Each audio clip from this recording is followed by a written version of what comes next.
आज आहे 15 जून 2024। आजपासूनचा परत शेतकऱ्यासाठी अंदाज देतोय। सर्व शेतकऱ्यांना सांगू इच्छितो, शेतकऱ्यांनो, आता म्हणजे आज 15 जून पासून तर जवळपास 23 जून पर्यंत राज्यामध्ये भाग बदलत बदलत पाऊस पडणार। आज या तालुक्यात पडणार, उद्या दुसऱ्या तालुक्यात, परत त्या तालुक्यात, म्हणजे एक दिवस आड पाऊस येणार आहे म्हणून हा अंदाज लागला। आणि परत एक सांगू इच्छितो, राज्यात सांगायचं झालं तर हा पाऊस म्हणजे जवळपास पूर्व विदर्भ, पश्चिमी विदर्भ, दक्षिण महाराष्ट्र, उत्तर महाराष्ट्र, कोकण पट्टी, खानदेश, मराठवाडा सगळीकडेच काय होणार आहे, भाग बदलत पडणार आहे म्हणून हा अंदाज लक्षात येतो। एकंदरीत परिस्थिती बघितली तर राज्यामध्ये काय झालं, पाऊस सुरू आहे, पण सर्वदूरचा पाऊस नाही। पण सर्व शेतकऱ्याला सांगू इच्छितो, हा पाऊस सर्वदूर पडणारा नाही, भाग बदलत पडणार आहे।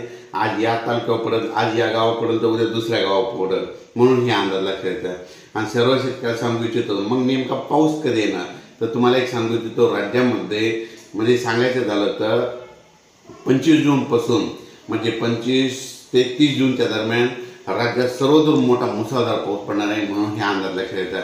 पण त्याआधी तुम्हाला एक सांगू इच्छितो, राज्यामध्ये 15 जून पासून ते जवळपास 23-24 जून पर्यंत भाग बदलतच पाऊस पडणार आहे म्हणून हे अंदाज लक्षात येतात। सांगायचं झालं तर म्हणजे नंदुरबार जिल्ह्यात देखील पाऊस म्हणजे भाग बदलत पडणार आहे, जळगाव जिल्ह्यात भाग बदलत पडणार आहे, नाशिक जिल्ह्यात भाग बदलत पडणार आहे, बुलढाणा जिल्ह्यात भाग बदलत पडणार आहे, अकोल्याकडे तसंच पडणार आहे, अमरावतीकडे तसंच पडणार आहे, वाशिमकडे पडणार आहे, हिंगोलीकडे, नांदेडकडे, त्याच्यानंतर यवतमाळकडे देखील भाग बदलत पडणार आहे।